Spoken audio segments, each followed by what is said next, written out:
আপনারা কি জানেন হনুমান পবনদেবের বরদান প্রাপ্ত পুত্র, কিন্তু তার জন্মের গভীর রহস্য লুকিয়ে আছে। একদিন স্বর্গে ইন্দ্রদেব ও অন্যান্য দেবতা একটি সভার আয়োজন করে। তারা জানতে পারেন ভবিষ্যতে রাবণের বিরুদ্ধে এক বিশাল শক্তির প্রয়োজন হবে। তখন ব্রহ্মা, শিব ও বিষ্ণু মিলে সিদ্ধান্ত নেন এক অমর বীর সৃষ্টি করতে হবে। তখন শিব নিজের তপস্যা থেকে একটি অগ্নিশিখার জন্ম দেন। সেই শিখাটি পবনদেবের হাতে তুলে দেন এবং বলেন, এই শক্তি ধরাধামে পাঠাও, এক অলৌকিক সন্তান জন্মাবে।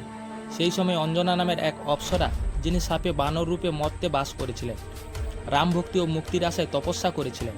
পবনদেব সেই অগ্নিশিখা অঞ্জনার গর্ভে প্রবেশ করা বাতাসের মাধ্যমে। কিছুদিন পর জন্ম নেয় এক অদ্ভুত শক্তির অধিকারী শিশু, বীর হনুমান।